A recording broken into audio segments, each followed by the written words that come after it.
guys. Sorry for the lack of videos over the last few weeks. Some of you might know I'm in the process of selling my house, which has given me the unfortunate task of taking down my home studio and turning it into a dining room of all things. But anyway, you know, these people that buy houses, they want your house to look fairly normal, I suppose. But anyway, I don't understand it myself, but hey, you know, got to keep the wife happy. So I'm kind of trying to do videos when and if I can. I mean, obviously when I'm at work it's a little bit difficult because of time pressures. So I've set up my computer and I've got some stuff that I was doing at work with someone, and I wanted to show you some stuff. I've been asked a couple of times about my switch over to the Slate Everything bundle, and it seems like there's a lot of people doing it. And I've been asked to show kind of how I'm maybe working with it, and you know, I'm still trying to find how to work with it. We did some stuff yesterday at work. This is just a really scratch guitar. It's not very good. It's just through the DI of a really crappy cheap acoustic guitar we had at the school. And unfortunately my friend that's playing the guitar has got rheumatism in her hands, bless her. She's doing her best. So please don't go by that. I want to just talk to you through maybe how I'm thinking here, because I'm trying to think of recording and getting the sound down that I want and make the decision, because this is the thing that we're all left with so many choices when it comes to mixing. If you just record a basic signal and you don't commit to an actual sound. So I'm, you know, I mean, I thought about the Slate stuff, and I thought it's emulating hardware. And I mean, if I bring up what we've got here, I'll explain a little bit more in a minute. But I mean, we've basically got a virtual channel from a mixing desk. We've got preamp, which would probably go before the channel, but I didn't do that. You know, a compressor, which is like a virtual real life compressor, and an EQ, which is all fine and dandy. You can put that, record in your basic guitar, then put that on afterwards. But I've been thinking, well, actually I'd like to get the sounds that I want going into the computer. So when you hit record on a track, as you can see up here, Reaper has this wonderful thing called input effects, and that's what these are. These are my input effects. So these are actually we're going to tape. And I've got a couple of little tracks here that we did that I'll give you a little example. I kind of realised halfway through this what I would do, so I started recording just a blank version of it. So one of these tracks, this track here, has got the input effects on, and this one is just the raw as it came in. Now, as I say, the sound quality of this guitar is terrible. There was no microphones, it was just directed from the piezo pickup, and it's a cheap crap thing. Anyway, for this exercise you can hear the differences. Now this one here, I've been fairly subtle, as you can see. When I'm trying to hit around 0 on the 0 VU on this thing, which should be about -18 full scale, and I haven't driven this one very much. This is deliberate. I'll show you in the other one. Same thing here with this. I haven't really driven the preamp much. On both cases, the compression I'm trying to keep to around 3 dB max, just around there, just to tame it. I don't want too much compression on it, because you know I might want to mess with that later. And the EQ, I've just kind of sweetened up the sound as best I can. It wasn't a very sweet sound to begin with, but you know, you'll get the idea.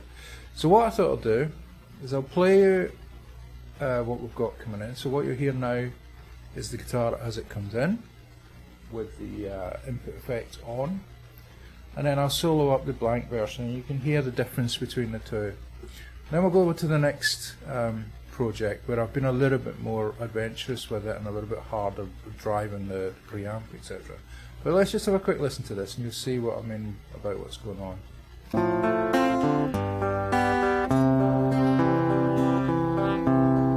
So now the raw.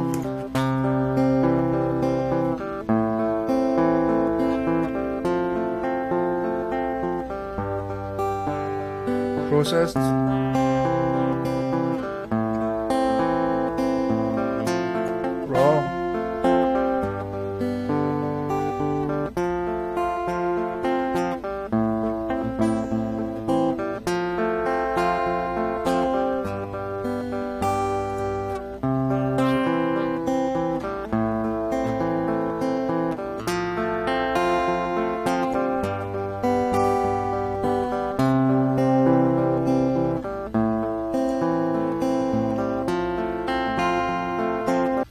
I mean, it's subtle in this one, but I hope you could hear it.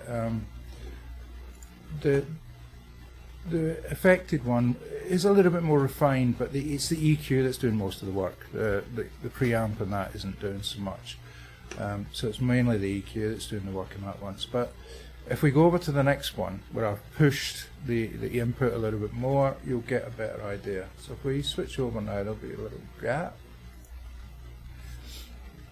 Okay, right. This one, oops. As you can see, I've pushed the drive on the virtual channel a little bit more. I pushed this. It's still hitting 0 on the meters there, but you know, I just pushed it a little bit. I mean, I've kept it on the Brit end because I wanted the need just a nice clean, you know. Now the virtual pre, I pushed this till I was getting the light coming up, and then just pulled it back a touch. That's what you usually did with these old Neve pre's. You would push them till you hear the distortion and then back it off a notch. So I thought I'd just try it as you would do with a hardware Neve pre. Compressor, again, about 3 dB of compression, and the EQ is exactly the same. It's the same guitar, it's the same horrible little thing that we use. And if we just give it a listen, and I'll do the same thing, flick between the two and see what you think, okay?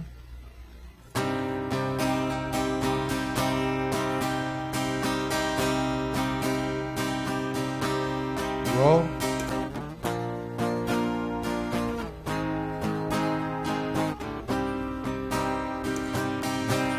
Processed.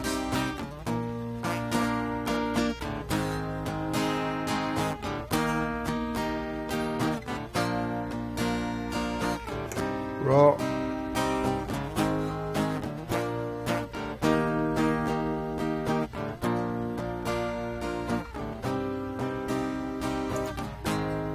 Processed.